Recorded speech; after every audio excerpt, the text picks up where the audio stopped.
Dr. Marta Katalenas. I'm a pediatrician, and I am talking to you from Round Rock, Texas, which is near the city of Austin.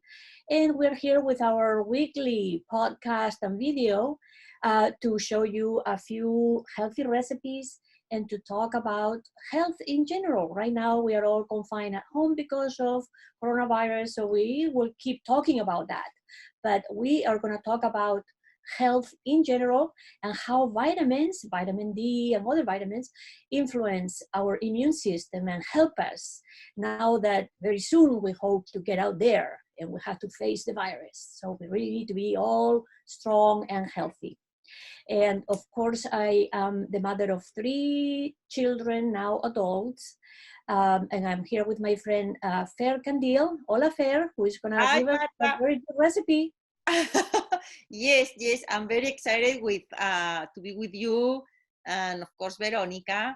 And yes, when you told me to talk about the vitamins, I was looking for a really good recipe, very versatile recipe who help moms to prepare a really good meal for their kids. And I choose to prepare pisto manchego. It's like a vegetable casserole, but it's so healthy because you only need extra virgin olive oil and vegetables, and that's all.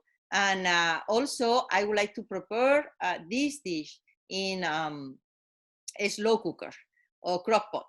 So I think you can prepare in the afternoon and keep cooking overnight slowly, and you have a really good dish you always want to have in your fridge because it's helping you with many other dishes like a fish who has a lot of vitamins too.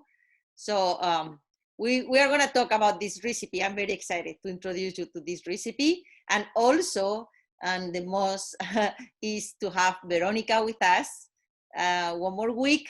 So we are so happy to having you, Veronica. I'm a mother of 5, but I know you are a mother of 3. So welcome. Thank you. Hi, Fer, and hi, Marta. I'm Vera. I'm mom to 3 kids, a 5-year-old, a 4-year-old, and a 1-year-old. And well, it's really nice always to be here and be able to make you questions about interesting things that affect our kids. So, Marta, we've been receiving different information about vitamin D during quarantine. Some doctors have been expressing concern about a possible lack of vitamin D in our kids now that they are not exposed to the sun and they are barely outside. I'd like you to explain what sources of vitamin D we have and what is vitamin D good for. Yes, so vitamin D, we knew for the last 10 years, we've been worrying about this issue because we found out that most of us, a large percentage of the population, we're low in vitamin D, and we were all wondering why is this happening? And so we wonder if it's because now kids and adults are spending more time indoors, video games, doing things inside the house. Well, maybe because of lack of sunlight. We know that the sunlight stimulates the production of vitamin D. Is it because when we venture out there, we are all covered by sunscreen and we never allow that UV to get to the skin to stimulate the production of vitamin D? Probably too. So I don't want to tell you not to use sunscreen. That's not my intention, but just use common sense, right? The main source of vitamin D comes when the sunlight, the ultraviolet B, contacts the skin and stimulates the production of active vitamin D. Some mothers tell me, okay, I have an 8-month-old, I take her to the park for 30 minutes, is shade and sun in some areas. I had her cover, I had her in the shade. Do I need to lather her with sunscreen? And the answer is no. In that case, no. Other families say, well, we're going on vacation, we're going to the beach, we're going to stay in a place where I'm going to have her under the umbrella, but the sun reflects in the water and in the sand. In that case, yes, you need the sunscreen because you want the wind. So use common sense. And right now, during confinement, in most areas, you are allowed to still go out. Or now that these some areas are opening up, well, go out and get your face, your arms, and your legs exposed to the sun for like 15, 20 minutes. I think that would be enough. Foods also provide vitamin D. And we mentioned it before, but it's interesting that the shiitake mushrooms are the richest in vitamin D, but also bluefish, oily fish, and then we have many other products that are fortified. They have vitamin D added, like milk and orange juice. Yeah, that's true. And I also very surprised because here in the States, it's very common to see our milk containers who has add vitamin D. Like I didn't see in Spain before, but here is very common. It's because the vitamin D affect to the calcium, the bones, and the rackettins is also, or is because we are more worried here than other places? Well, it's an easy fix. So we know that if we put it in products that everybody consumes, we are not going to see the clinical manifestation of the low vitamin D or low calcium, like you said, the rickets. It's very, very rare to see rickets in this country and in many developed countries because of that, because we have enough calcium and vitamin D available. So vitamin D helps with bone development. So it's very important for kids. You can imagine it increases the absorption of calcium and phosphorus from the intestine. So it is very necessary when you have bones that are growing every day. But also intervenes in over 40 metabolic reactions inside our body as an antioxidant, facilitating different reactions, intervenes in cancer prevention. So oncologists are very careful to making sure that their patients have enough level of vitamin D. So we are more aware now of the positive that is to the body by maintaining a good level of vitamin D. And that's the reason why we have so many foods fortified with it. Oh, definitely. wow. So I have a question.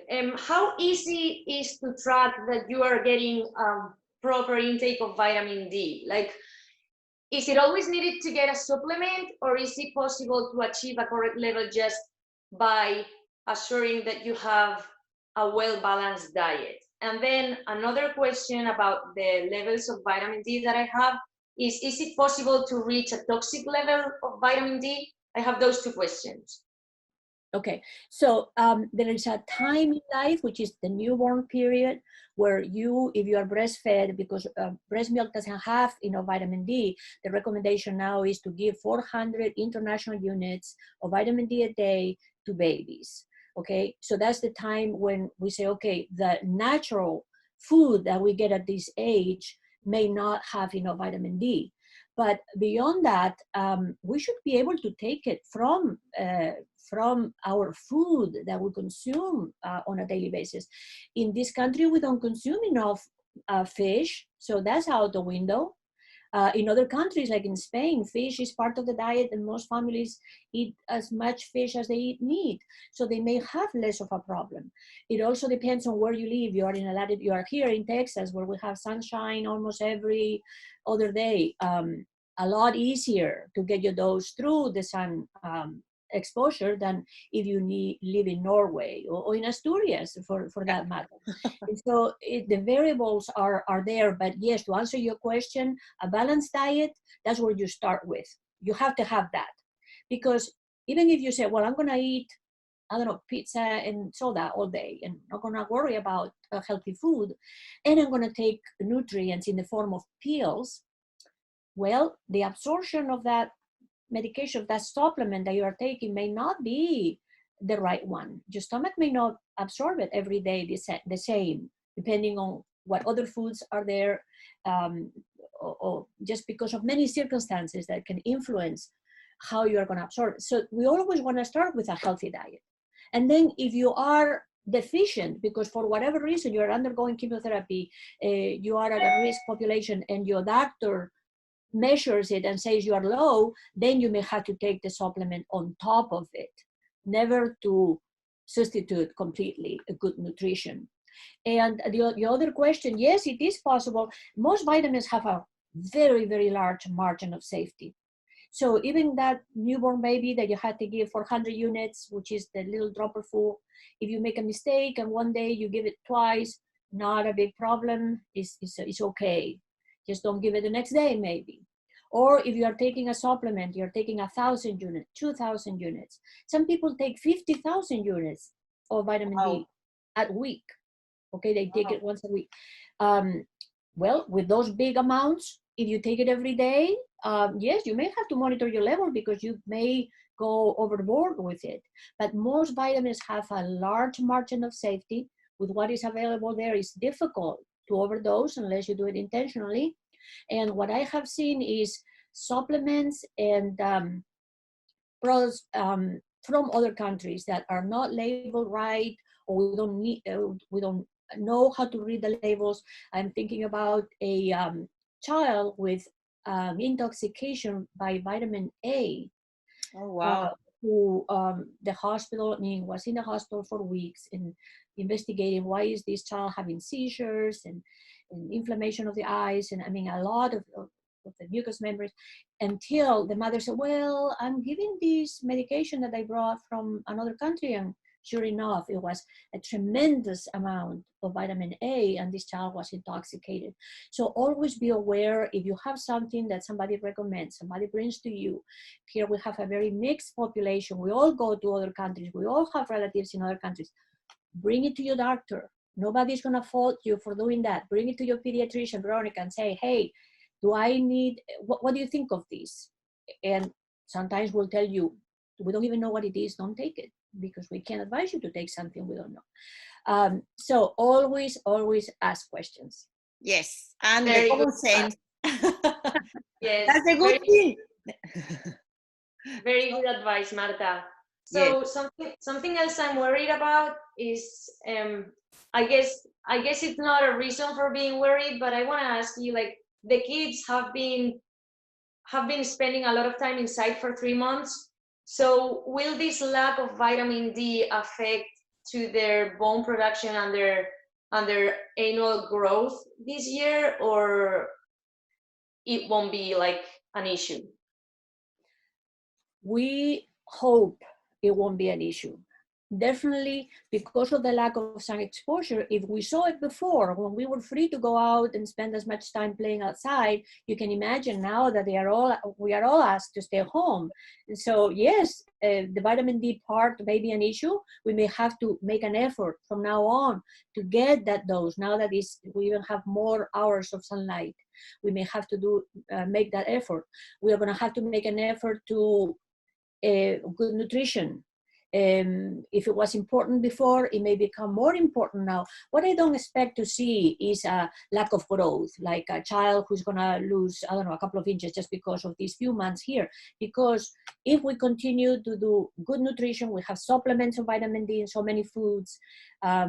If we continue to make the effort to go outside, what I'm more worried, Veronica, is about the de-escalation of going from staying home all the time, especially in some countries where the restrictions were very, very severe, to now going out. Remember how we talked about depression, kids being irritable at the beginning of the confinement. So with your kids, you may expect that again. Now that they go back to a new routine, and that includes things they haven't been doing for the last 2 months, expect some of the irritability. Expect some of the, okay, now you're in the park, why are you crying? Why are you in a bad mood? Well, because this is new. So maybe we need to go back home and then increase the dose tomorrow. So we're going to have to help them with that. We're going to have to realize that for kids, a couple of months is a long time. And so in their little lives, like if you're 1 year old, if stay home for 2 months, you can imagine this is 1/5 of his lifetime. So it makes sense to think that it's going to impact that kind of contact with the environment, the way they are going to react to the environment. Yeah, their feelings. I think Yes. it's going to be a really very worry thing in the next months for the kids. Yeah, That's that's right. true.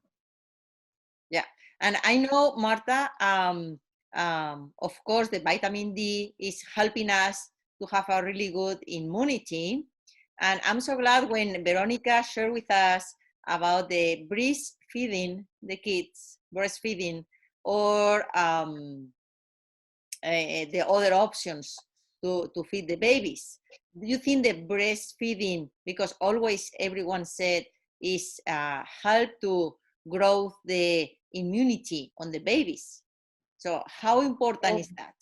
definitely. Even now during this coronavirus, this year we had a terrible, terrible flu season, and then right after that we walked into this mess. So it becomes more important. Breast milk provides antibodies. And I always give the example of my patients when during the winter, mom gets the flu, dad gets the flu, the whole family, the kids, colds, except the breastfed little baby. He's the only one who doesn't get anything.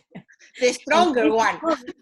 it's because of breast milk. So mom is exposed to all these viruses, all these antigens out there, is making antibodies and is passing it through the breast milk. So the baby is getting really the treatment, is getting the exposure, because at home it's very impossible, very difficult, if not impossible, to isolate when you have kids going to school and coming back with things. But the only thing that is going to protect that baby is the antibodies that go through the breast milk. Just like right now, the only thing that is going to protect us is having a good immune system. When we open up, when we go out there, we're going to have to get exposed to this virus at one point or another. So we really want to have a healthy immune system to help us with when we walk outside. Very important. Wow, and it's true, because I remember with my kids, my mom and my grandma telling me, like, careful, don't eat a lot of artichokes or Brussels sprouts because they can change the flavor of the milk when you are breastfeeding your kids. And I remember I did that with one of them. I can't remember who, but it was so funny how the palate of the babies, even if they are 1 month or 2 months old, they really refuse to take the meal because change the flavor. So is something like that? You heard something like that? Is true or not? It's just curiosity, because it's something I don't know. I heard it. Yes, I heard some people come with a list of things that others told them not to eat. I have mothers that say, well, my mom says not to eat, blah, blah, blah. And at the end, you can't eat anything because everybody has a story about a particular food that the baby didn't like, if that is possible. So we don't have studies to say this particular food changes the taste of the milk to where the baby's not gonna like it. And just realize that the taste is something so individualized and personal. What tastes bad to you may not taste bad to others. So I don't think it's the taste necessarily. There are certain foods that we know, some mothers say, every time I eat bell peppers, my child cries for hours and is gassy, and is, well, then common sense dictates don't eat bell peppers. But usually the list is short, and it comes after trial and error. After trying a few times, you think, may or may not be true, but you think that a certain food produces more gas or a different taste or whatever it is that the baby doesn't seem to like, well, then don't eat it. But what we don't want is to have a list a mile long where all the good food is out the window. And now what do we eat now? Well, a nursing mother needs to have a good nutrition, just like any mother, just like any individual. And so we have to remember that. Yes. I think if the milk change flavor, as you like, if you eat something, some foods or some others, it's actually an asset because your baby is getting to try different flavors instead of having formula that tastes the same every day. I know it, Veronica. They're getting used to eating everything. Yes. Exactly, and that's one of the versatility of breast milk, that it changes with as time goes along. It's not the same milk they make at the beginning of lactation towards the middle or the end. So it's absolutely true. Even if the change in taste is a reality, well, that's what we want kids to learn, right? We want them to learn to taste different things. So just keep going. Now, if the difficulty that you observe is like some mothers swear that every time they eat a particular food, the baby reacts with signs of pain or difficulty digesting, then avoid it. Usually you're not going to find more than 1 or 2 foods that fall into that category. And so it's safe to do that. Again, with a little bit of common sense, but not to listening to others and adding it to your list, even if you don't observe that that's a problem for your baby. Yeah, and every baby is different and has different sensitivity, I suppose, Exactly. with some aliments. So with some foods. Yeah, that's true. It's common sense, Marta. A lot of common sense goes a long way. Yes. So Marta, let's jump on to another vitamin. What about vitamin C? Is like we've always been told that vitamin C is very good for colds, for all these like different episodes that we have during the winter. And actually, Mother Nature is very wise, and she provides us with all these fruits packed with vitamin C. Sorry. So, what about vitamin C? Is it myth or is it true that it can be good for us in the winter to face all these colds and coughs and everything? Absolutely. Yes, and for that we do have studies that prove that vitamin C helps prevent colds, viruses in general. It helps your immune system to be more resistant to those as an antioxidant. And like you say, nature puts it right there for us. During the winter is when we have all these oranges and fruits that are very, very rich in vitamin C.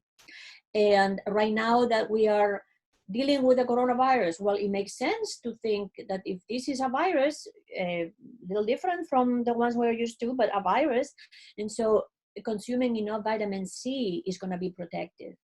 And we are running out of season for oranges, but now since we have oranges that come from other parts of the world, we have the advantage of getting them even in the middle of the summer. And I always tell my patients, kids love those little tangerine cuties, clementines, they have different names. The little oranges that are easy to peel, they are kind of sweet, kids love it. So have them there where the kids can reach it and eat it as a snack. That is going to help. That is a good habit. That is something that we should continue to do now, even during the spring, just because of our confinement and the coronavirus. This is a great resource. I love the tangerines and the oranges. So what a healthy snack for the kids. Exactly. Yes. Better than grabbing something else, then just have them available. And it's a habit. You want to create those routines. And believe me, Veronica, you're going to see that all these little things that you are doing now, and you wonder, when they grow up, are they going to listen to all these teachings that I am doing, all this effort? They are going to. And so just keep going with your traditions, keep going with your healthy cooking and healthy habits, and eventually you'll create healthy adults. I tell parents, right now you have healthy kids. All their organism is new, functions fine in most cases, thank God. But now your responsibility is to create healthy adults. And how do you do that? Creating good habits that is going to keep them healthy as they grow along. That's a challenge. It's a big responsibility. Yeah, it's a big responsibility. You're right. Yeah, absolutely. So now we want to know what recipe you have for us today that is going to include all those vitamins that we need. Yes. So this recipe, because now we are in a good season of zucchinis and eggplants and tomato, is the time of the year, like they are very sweet and very natural growth. We are gonna make pisto manchego. It's like a vegetable casserole, I told in the beginning. And the idea is to prepare that on a slow cooker or crock pot. So you can peel and cut all the vegetables and put on the crock pot overnight, and you have a really good dish in the morning. So the ingredients, we are gonna use 3 large zucchini, just cut in little pieces, 1 large yellow onion, diced in small pieces, to 6 large ripe tomatoes, peel it and dice. If you don't like to peel it, it's okay. It's just up to you. Some kids are very, very picky, with the skin of the tomatoes, but you don't really need to do that if you don't want it. 2 green bell peppers, salt and pepper, fresh black pepper, 1 tablespoon of sugar. It's just optional. I would like to taste and see if the acidity of the tomato is high and is when I add sugar or not. But if you think now is a good moment to use tomatoes and they're sweet enough, you don't need to add any extra sugar, of course. And 4 tablespoons extra virgin olive oil. You know, I cook everything with extra virgin olive oil. And also sometimes I add 1 eggplant, just if you like it, or if you want to try with your kids, or if you have it at home, is a good ingredient to add to this recipe. But I just cook this recipe without the eggplant, but this is another option you have. The eggplant is not about to have a lot of vitamins, but it's a really good fiber. So it's helping with the kids with some constipation problems. And it's good to add because the flavor is sweet and it's good. So I think it's a good addition for this recipe. And the rest, the zucchini, the tomatoes, has a lot of resources of vitamin C and vitamin B6 also.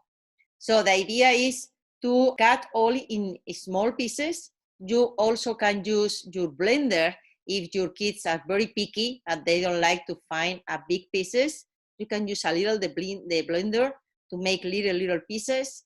So in your crock pot, the steps in your crock pot, start putting the onions, the peppers, the zucchini, the tomato, and finally the salt, the pepper. Taste it if you want to add a little sugar, and just drizzle everything with extra virgin olive oil and cover with the lid. If you are gonna cook during the day, you have to program in your slow cooker 5 hours in high temperature. If you are gonna let cook overnight, medium temperature 8 hours, and you have a really good dish in the morning.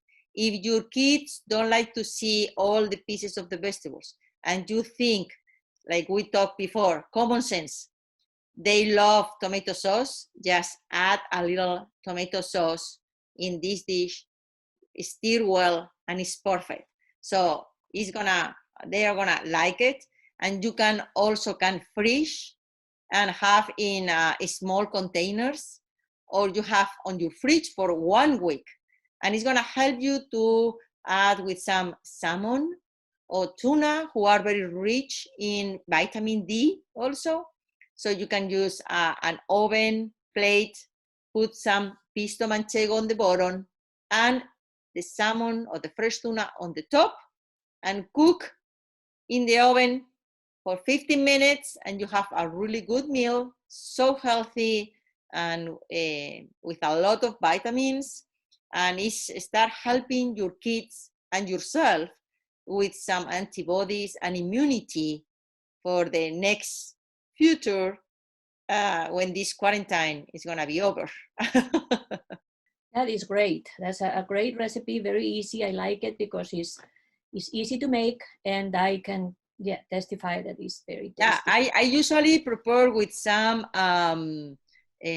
omelets, French omelette. My husband really love it, and it's something I put like aside with the French omelette because he loves a lot to make dipping with the bread because the flavor is really good.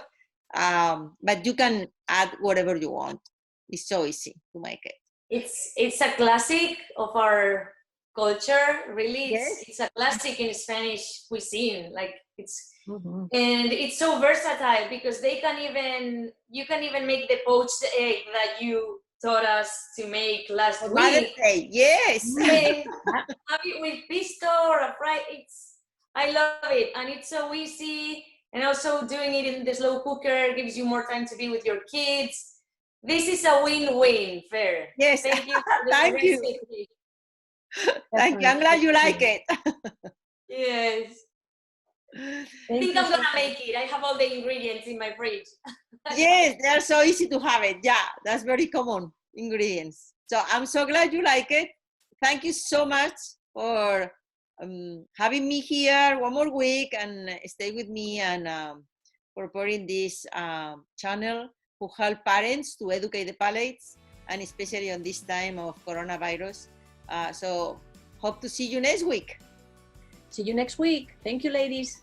Bye. Thank you. See you. Take care. Bye. Bye. Bye.